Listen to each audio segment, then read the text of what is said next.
The title of his talk is SEKnFind, 10 years, 46 libraries, 1 Koha installation.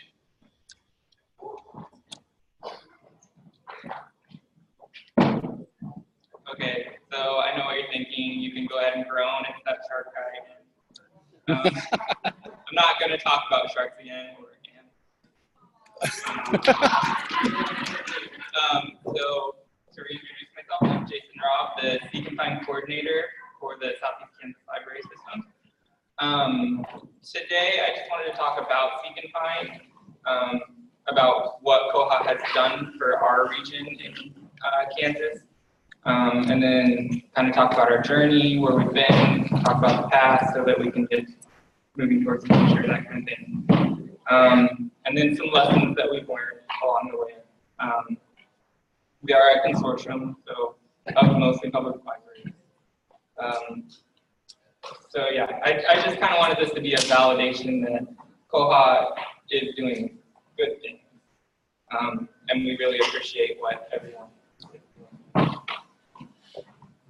So just to give you a little perspective, there's a map of my 46 libraries. As I said, 45 public, 1 academic. We're working on number 46 right now, migrating. 47 will be coming up. For a lot of our libraries, they're very small. They weren't automated previously. So we do what we call a retrospective conversion, where we send out a cataloging team and catalog them directly into Koha.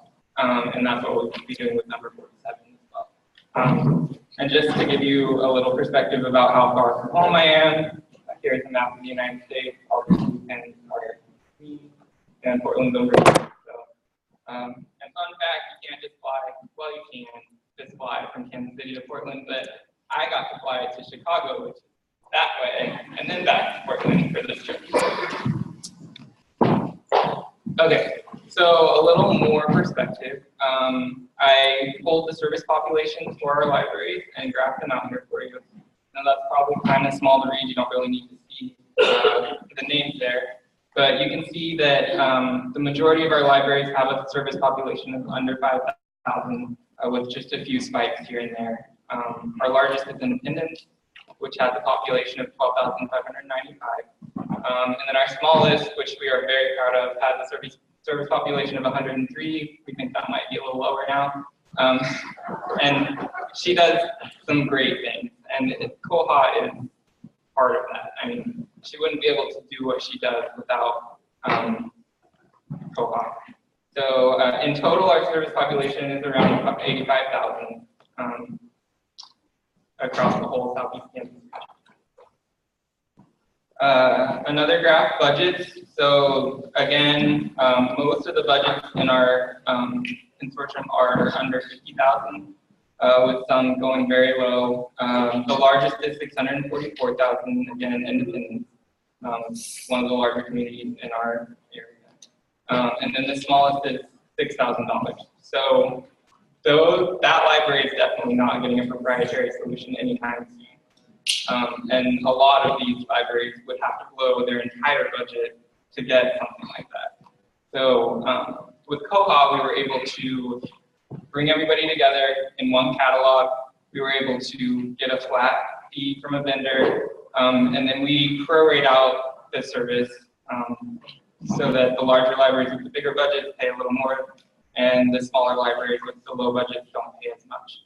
So in that sense, they're still paying for it, so they're still feeling the value of it, but it's economical enough that even these very small libraries are able to have an automation system, have an online catalog. And most importantly for us, they have access.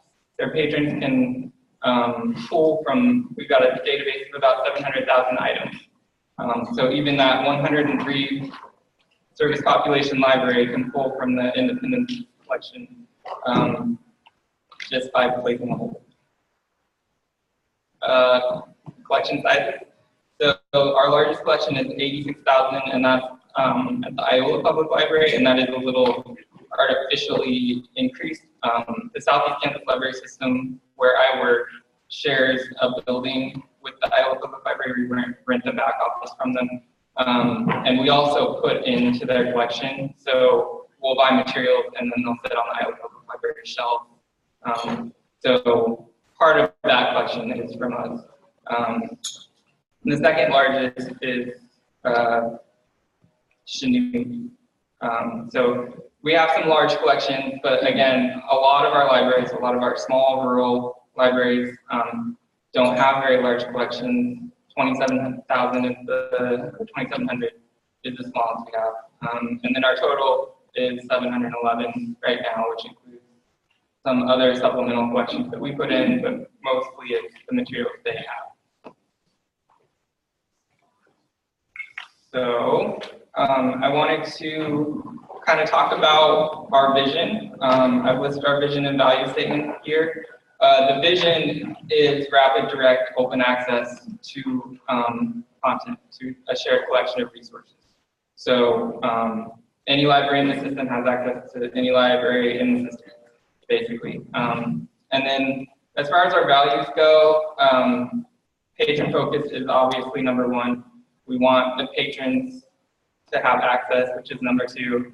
Collaboration, it's important when you're working with 46 different people with different agendas and different hours, that they all have a way to work together and not only just work with each other, but can ask each other questions and that kind of thing. Support is a value that we push at the system level.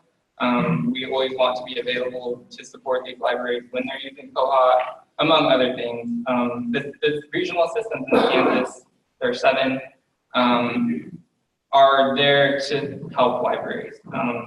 We offer consulting, we offer grants, we offer all kinds of services, and this is, for us, SEKnFind is just another one of those services to better library service in their area. Flexibility, we do offer a lot of local control for our libraries, so we're not always considered a consortium in the traditional sense. Every library defines their own circulation and fine rules. So if one library circulates books for 2 weeks, another one can circulate them for 3 weeks, and we're okay with that. They all have their own notices, they all have their own slips, anything that can be customized by branch in Koha. We've allowed and encouraged the libraries to set up themselves so that they still feel like they're part of something, but they still have their identity too. And then service, of course, is a good value to have when you're dealing with libraries. So as I touched on a little bit before, we aren't necessarily a consortium by definition of consortium. Usually that means a bunch of people come together and make decisions together.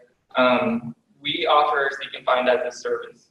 So we set the terms, we set the policies, but also we include the libraries in the big decisions, just to keep the peace and to make sure that it's a right fit. We do have a policy committee. We haven't met in several years. Actually, probably since I started in 2013, we haven't met. We established most of our policies prior to that date. And then when something comes up, it's usually just a one-off that I can send out to the group and we can agree, yeah, that's a good thing to add to policy or change. Okay, so I wanted to take a little trip down memory lane, and there's nothing more American than a road trip, right? Except maybe baseball and apple pie and eagles that shoot fireworks out of their eyes. So road trips are good too. So I'm gonna say some bad words, and you're allowed to be upset about that. So in 2006, our project was prompted by a grant by the LSTA, which the state library put out there for each of the regional library systems to get more people automated. So our first plan was to join the Pittsburgh State Consortium. That's our only four-year university in the region. They, I believe they were on Dynex at the time, and they were going to move to another software, but that fell through. And the new software with the vendor they were working with was going to up our cost for joining 1,500%. So I didn't accidentally put that comma in there or accidentally put a 0 on there. It was a huge amount of money that they were asking. So our backup plan was to look at open source. It was something that interested us because it kind of does go along with the library way of thinking. We were interested in the control you can have, the customization, and we ended up signing a 5-year contract with LibLine. And if you recall from Chris's presentation yesterday, that's kind of a bad word. So as far as the trademark goes, there was also another thing that made us not like that. So, and anyways, past that. 2008, we went live on SEKnFind, November 4th. And we'll be celebrating our 10th anniversary at our upcoming users group meeting. We'll be having cake and partying because we love Koha that much. So, 2008, we went live on Koha. So our first speed bump on our road trip was independent branches. This was all prior to my involvement, but from what I gather is when we first started, we wanted that local control really locked down. So we did have independent branches turned on so that each library was kind of acting on their own, and we were just kind of the link between them. After one upgrade one day, the sharing just stopped working as well with independent branches.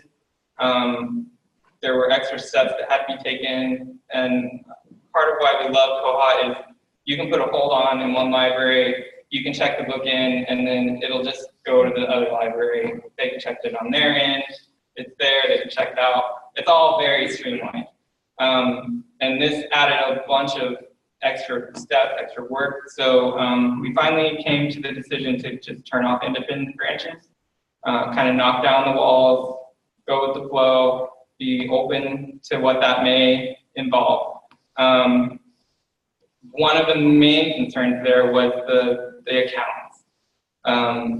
With independent branches, you can't see what other libraries' patrons are. You can't search for other libraries' patrons, or you couldn't at the time at least. So when we knocked down that wall, everybody was seeing everybody else's patrons, and this was a huge discussion. We formed a policy committee, and we finally got to a point where we could agree that every patron should have one card in the whole consortium that they can use wherever they go. So our one patron, one card policy was born. It's a struggle just because you run into scenarios.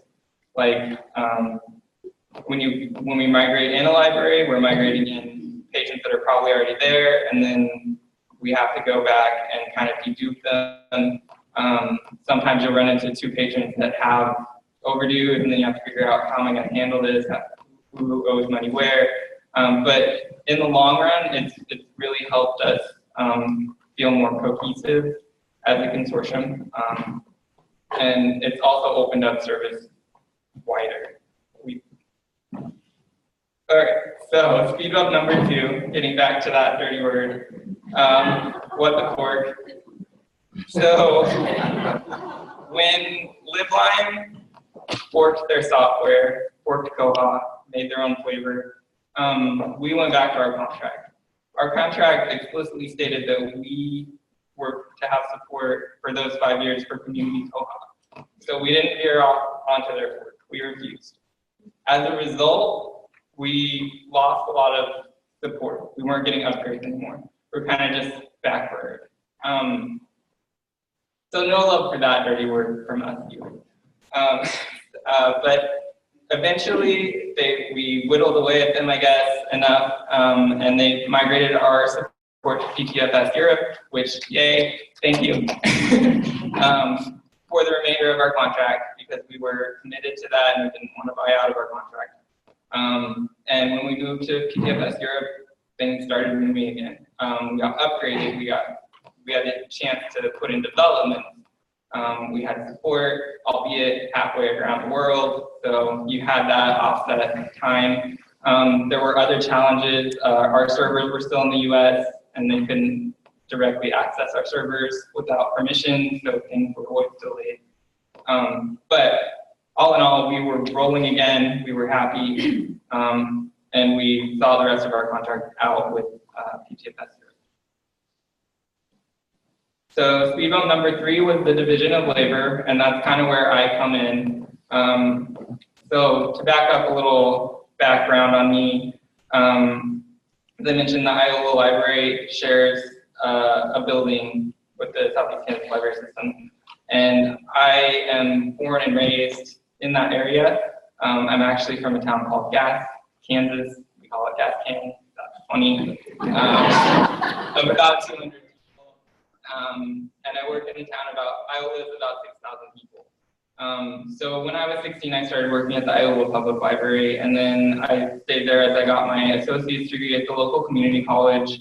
And during the summers, I got the opportunity to start working with the Southeast Kansas Library System. And then as I went through college, I would come back more summers. And then finally, after I got my undergraduate degree, I came back permanently in 2009, working ILL and cataloging technical services. So I was there, and I've been working with Koha since 2009, so about a year after we came up with it. But by 2013, it became clear that we wanted, that the way that we were supporting Koha wasn't exactly conducive. We still do this as a team. We have a youth consultant, a general consultant, our director, our head of cataloging, and our head of resource sharing are all involved, and our head of technical, not technical, like computer stuff, because I'm not obviously, are all still involved with Koha, but we decided to create a position dedicated to the consortium where people could ask questions of this one person, and then they could be routed out to the right people. So we still very much manage it as a team. We have weekly meetings where we talk about what's going on with Koha, work through issues, but it all comes back to me.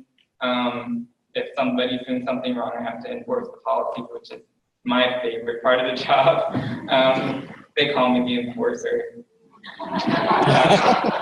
So that's where the division of labor speed bump came. Instead of decentralizing, kind of like the keynote was talking about, we did centralize this part of it. And we found that that's been helpful because I've been able to focus on specifically Koha. I've been able to teach myself the CSS, HTML type stuff, JavaScript, and tweak things how we need it to be tweaked. Whereas before, when we didn't have a dedicated person, they definitely didn't have time with all of their other duties. So I guess I listed here, we have users groups. I put the users groups together. We play fun games, deploy the coop. We do cataloging roundtables every year, at least once or twice a year. Training before the users group. We do a lot of face-to-face interaction with our libraries to keep them up to speed. So concern number 4, speed bump number 4, I told you there'd be sharks. So there's some sharks and fishes in the road. I did a presentation on this last year at the Koha US conference, so if you want to check that out, you can look at the kohaus.org website to see what I was talking about. It might not make sense, but because there are sharks and fishes. Basically, we had to go back and revise our new sharing policy. So for a while, we were using lost statuses to handle this, which was very clunky. People would put something in a lost status that was like local availability, and then when it came back, they check it in, and they were supposed to just let it go after that. They would go back and put it back in again, because they didn't want to give up their new stuff. And it was really only after we started digging into it, it was a select few. So we decided to start using some features that had come into Koha, primarily the local holds prioritization. That alleviated a lot of the concern because it now allows libraries to put holds on, and they're always going to get their copies, even if somebody else holds above them. So that made a lot of people happy. There were still a few who wanted to have browsing shelves of their new items. So for that, we went to the the whole policies, and we were able to kind of engineer a way for to build in our own policy. So our own policy was, if you don't share your new items, then you can't borrow new items. And we were able to kind of create walls using the whole policies to actually enforce that. So the sharks are the sharers and the fish are the delayed sharers. So that's where that comes in. And it did alleviate demand on the new items, and it's still not perfect. We're always growing and evolving, but it's better than it has been. Okay, so to finish up, just a couple other lessons from the road. From a consortial administrator standpoint, it's always easier to give than it is to take. I think this lesson has been learned by many consortia. When you first start, you're just open to whatever. Yeah, you can do that. Yeah, you can have 30 renewals. Yeah, it's local control. So over time, we found that that's not the best way to do things, just because it's harder to reel that behavior in. So we have the flexibility in things like that, but we still try and make recommendations to try and convince people, no, maybe you don't want to limit your DVD checkouts to just 2, because you're going to call me in a month and say, why can I only check out 2 DVDs? So stuff like that. We've gotten some experience under our belt in that regard. SQL writing, just don't tell anybody that it's available. So when we started, anybody had access to write a report. So we're down to 600 reports now, but it's still a mess. So just say, I'll write the report for you, or I'll get Bywater to write the report for you, and move on from there. One of our other big snafus was shelf locations. So when we first started, again, in the spirit of local control, we decided that, hey, everybody should have their own shelf locations, and they should start with parentheses, library name, and then the shelf location. So by the time I got there in 2013, one of my biggest projects was cleaning that up, because we were up to over 1,200 shelf locations. When we migrated to Bywater, Joy did a great job helping us knock that down. I remember the first call, Nicole was on the call, and I was like, can we work on this? We have this committee, and it was just flat out laughter. Yeah, we can do that. So we've knocked that down quite a bit. I think we're still over 100, but with the way you can limit shelf locations now with Koha, it's not so bad. Same thing with our item types. So here's an example of one of our item types initially: 7D, 1R, 1G, 1F. Isn't that a great item type? And you can go to the OPAC and search all the 7D, 1R, 1G, 1F. So we did away with that. Just to explain a little, it's 7 days, 1 renewal, 1 grace, $1 fine. Obviously. So now we reeled that back in. We use books. We use books shorter. We use books longer if they need some special situation. We use visual media. We use visual shorter, visual longer. So we've knocked those down quite a bit too, made them less confusing. Patrons can actually use them to search the catalog. So, and reports look much nicer.